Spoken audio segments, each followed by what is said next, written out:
Hi, it's Katherine here, and today we're going to look at some of the tools we use for creating watercolor. In my studio, I actually have all manner of media and tools. These panels you see on the wall back here I only use with acrylic, and then there's some canvas back here. I generally use that with acrylic, but I also use canvas with watercolor. It creates some interesting opportunities, although it's not the normal media for watercolor. In the meantime, let's look what is normal media for watercolor. So here I have this painting started on this. This is a piece of ampersand clayboard, textured. It's actually designed for watercolor. It doesn't have sides. It's just a 1/4 inch on masonite. It's clay baked on masonite and textured, and it really makes a nice painting surface for watercolor. You can see you can get very transparent layers of watercolor. It works very similar to cold press paper, except it's not quite as absorbent, and so it's easier to lift, and it can make some really interesting effect that way. And this is just the beginning of what's going to be some columbine, but it's not anywhere near done yet.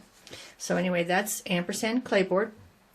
Then this panel here, also made by ampersand, it's called aquaboard, and you can see it's actually a cradled panel, so it's got thick 2-inch sides here. You can take your painting around it or not. It's difficult to paint watercolor on the wood grain of that, but you can always paint it with acrylic or stain it. And this surface for this aquaboard is very similar to this clayboard here, and so you find that this is perfect for hanging without any frame, but you do have to spray it with a varnish to protect it if you're not going to put it behind glass. Then the more traditional painting surfaces are textured paper or untextured paper. I'm going to try to show you this here. This is a piece of 140-pound cold press paper. 140 pounds. See, I'm bending it. It's heavyweight, but not so heavy that it doesn't bend. This is my favorite painting surface for watercolor if I'm going to frame it. I like the 140-pound cold press paper, and actually this is made by Arches, and Arches is in France. 140 pound, and you can see, you can even hear it moving. So that's 140 pound. That's a very typical painting surface. It's got the traditional deckled edge. This is just a 1/4 sheet, but on any full sheet being 22 by 30, this is probably a 12 by 15 that's been cut down. Anyway, there's the deckled edge, and this piece here, you can see if you look in the camera, you don't see any texture. Whereas if you look here, you see, look at that texture, you see that texture. So this is the cold press, and this is hot press. You almost don't even know what you're looking at. But if I pick it up, it's 140 pound also. And so you can see it is just it's a piece of deckled paper. There's the deckled edge right there. And it's hot press. It's smooth texture, and this is ideal for portrait work or really highly detailed work. And then finally here, look at this texture. Oops, there we go. Can we see the texture? There's the texture. And this is 300 pound. And notice when I lift the edge here how it does not bend. I can lift it up, but it doesn't bend. Heavy duty paper. Notice the sound difference when I wiggle it around. No sound because it's not flopping much. So heavy duty. I've done a lot of watercolors on this paper, but it just reacts a little bit differently because the paper's so heavy. So you've got to play with it a little bit to know what's going on. Now let's look at the other tools that I use. So this is my squirrel brush made by Isabey, and I love this brush. It's great for broad washes. It's very, very soft. Get my fingers up here and show you. It's just very, very soft, almost like very soft fur. Very nice brush. Then this brush, well used. All the paint's coming off the handle. This is a wide wash brush, and it's made by Richardson, and it's a nice wash, very soft also, and really moves paint across just about any surface that you want. Also very easy with this brush to do a dry brush effect with a broad area, because it does hold water, but not nearly as much as something like this. This is a size, I think it's a 16, no, it's a 14 brush, round brush by Cheap Joe's, and you actually can't buy this brush anymore. It was part of the Waterhawk series that Cheap Joe's made, excuse me, a number of years ago, but you can't even find it anymore. It's a blend. It's a blend of a, whoops, where'd it go? It's a blend of a synthetic and a natural fiber, but what's on the market now from Cheap Joe's is this one. Get this round here. And this is also a blend, synthetic and natural fibers, and it comes in a nice set. And that's the best way to buy it, actually. So it comes in a set like this set here. So it's this round, this flat, this larger flat wash brush, this very small number 2. Whoops, where did we go? Number 2, and then a slightly larger number 6. Sorry, number 6. Anyway, these brushes from Cheap Joe's are great. I'm going to show you. They really hold water, and if you look at all the, I don't know if you can tell or not, but that's just loaded with water.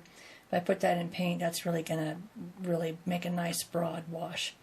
And you can see I use 2 buckets, just whatever you can find. You can use milk cartons, whatever they are. I use 2 for 2 water, so I use one to rinse the brush, and you can see it's a little dirtier, and then I use one to pick up water. I try to keep that as clean as possible, and then I have a little brush stand here, so when I'm not using a brush, I put it here. That's important because you never want to leave a watercolor brush in the water. It will damage the ferrule, and pretty soon you'll have paintbrush hairs, making a trail across your paper. Don't leave your watercolor brushes in the water. Set them on a towel or a paper towel, and you can see here I use a towel. I make a lot of paint on these towels, and then wash them and reuse them. But that's the best thing, is they're reusable, so I'm not making as much mess.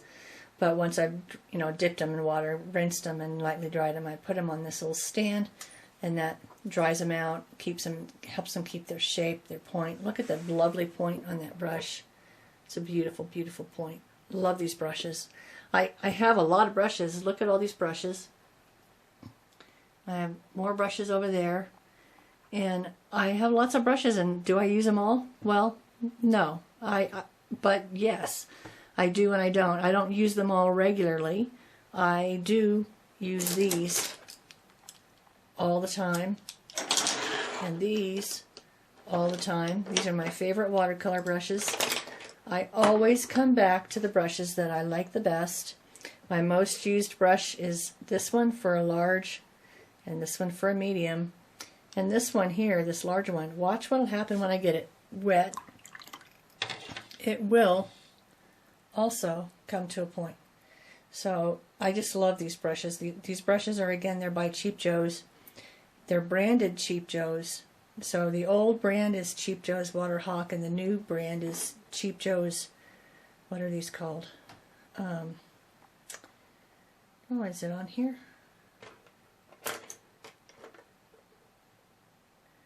Oh, I think they're called Dream Catchers, but I'm not sure. It's not on here. It just says Cheap Joe's. But they are Cheap Joe's branded. So you can go on Cheap Joe's and look for this set. And there's a natural set, and then there's a natural and synthetic blend. This set, I said it was blend, but it's not. It's actually natural. This other one was, where'd it go? There's the camera. This is a blend, natural and synthetic. And the last thing I use, you've seen me use it if you've watched my videos, is my palette knife here. I use it with watercolor and acrylic. I use it to create texture with acrylic, and I use it to scratch through watercolor. And it's a well-used tool, and it's all covered in paint and well used. I love these tools. I use them all the time.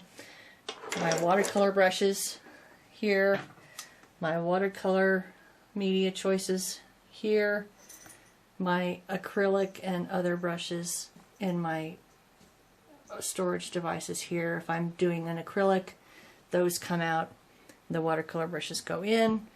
I keep them all nice and dry and as clean as possible. And there you have my choice of tools. Oh, I guess I should wait, one more thing. Here's my spray bottle and my paper towels. I do use paper towels, I just don't use them to dry my brushes. I use a regular towel for that. I use paper towels actually on the painting if I'm lifting color. And this spray bottle is useful for wetting the paper. So if you're doing wet and wet, I'm spraying it with that spray bottle. If I'm doing wet and dry, I do not. But you can also use the spray on paint that you've just laid down to get some very interesting effects, and we'll talk about that in another video. So until then, happy painting. Have a great day.